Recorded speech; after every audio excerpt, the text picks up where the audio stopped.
pada saat itu 2001 masih yakin bahwa semua orang NU itu menganggap Habib itu turunan Rasul. Sehingga apapun yang dikatakannya kita nggak berani untuk membantah.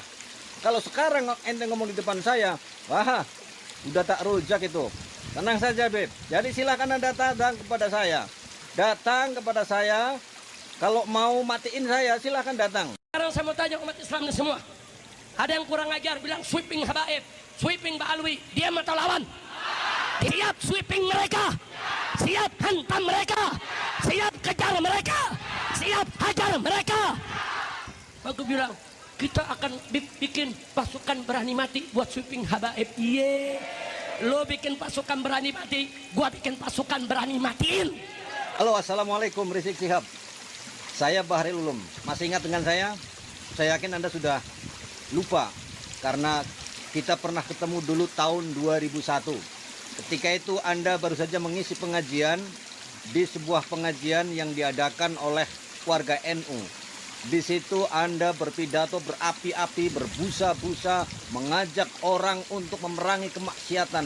Bahkan di daerah saya di Kabupaten Tegal ada sebuah objek wisata Guci. Anda mengajaknya untuk memberangus kemaksiatan apa saja yang ada di Guci. Saya salut ketika itu karena Anda mendirikan FPI dengan tujuan untuk amar ma'ruf nahi mungkar. FPI, Front Pembela Islam.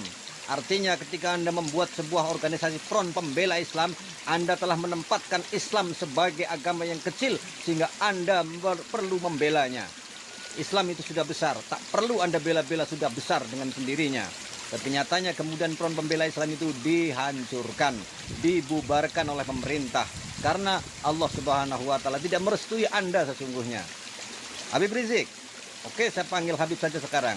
Rizik Sihab, Anda dulu dalam wawancara, ingat nggak? Saya pikir Anda sudah lupa, saya yakin itu sudah lupa. Karena Anda sama silsilahnya sendiri itu sudah lupa kan? Silsilahnya sendiri kan sudah kacau begitu. Jadi saya yakin Anda sudah tidak ingat bahwa saya pernah mewawancarai Anda ketika saya menjadi wartawan kriminal di tahun 2001 dulu. Ketika itu sebelum saya mewawancarai Anda berpesan kepada saya, tolong jangan bawa-bawa saya ke ranah politik. Tetapi begitu saya mulai wawancara, saya katakan siap, saya tidak akan bawa Anda ke masalah yang Anda inginkan. Nah, begitu saya tanya latar belakang Anda mendirikan FPI, Anda ceritakan, Anda jelaskan dengan berapi-api di tengah panitia yang mengerumuni Anda. Saya sendirian waktu itu sebagai seorang wartawan, tidak ada wartawan lainnya yang mewawancarai Anda. Dan Anda menjelaskan banyak hal tentang amar ma'ruf nahi mungkar, banyak hal tentang ketimpangan-ketimpangan yang ada di negara ini. Berapi-api ketika menjelaskan apa yang Anda inginkan dan menjawab pertanyaan-pertanyaan saya. Banyak sekali. 1 jam kita pernah ngobrol, saya wawancarai Anda. Dan saya yakin sekali lagi, Anda sudah lupa itu semuanya. Karena sedemikian banyaknya pikiran-pikiran untuk membohongi umat. Mohon maaf, saya tidak sedang menuduh Anda. Tetapi fakta yang berbicara, Anda sendiri banyak membuat pernyataan-pernyataan yang bertolak belakang antara satu dengan yang lainnya. Nah, sampai kemudian begitu Anda dibebaskan, sekarang aja udah bikin kalimatnya kayak begitu. Rasis itu, Beb. Itu rasis namanya. Anda bisa mendapatkan sanksi kembali karena dengan rasis mengajak orang untuk membunuh. Coba pikirkan itu kalimatnya. Ada pasukan berani mati, semua orang juga pasukan berani mati. Saya juga pasukan berani mati. Tanpa bergabung di pasukan manapun, semua manusia adalah pasukan berani mati. Kenapa? Kalau Allah sudah menghendaki mati, ya mau tidak mau tetap harus mati. Artinya kamu juga pasukan berani mati. Terus kenapa ente bilang membuat pasukan berani matiin? Itu kan rasis sudah.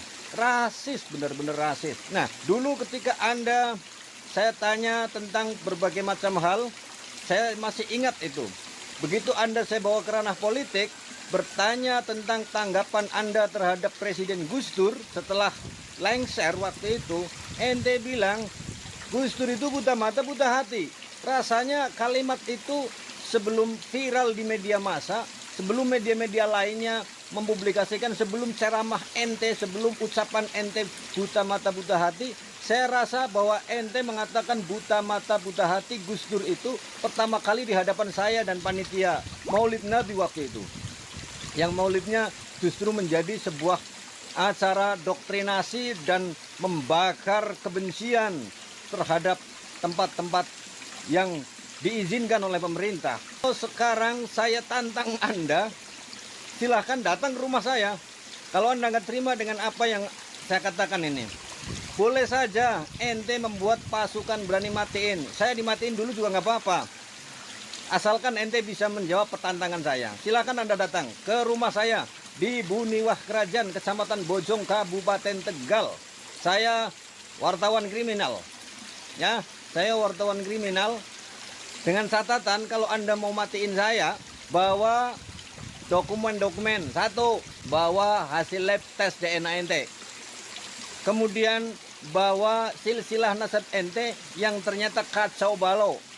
Sudah saya jelentrehkan dalam satu video saya, bahwa nasab ente kacau, silsilah ente kacau.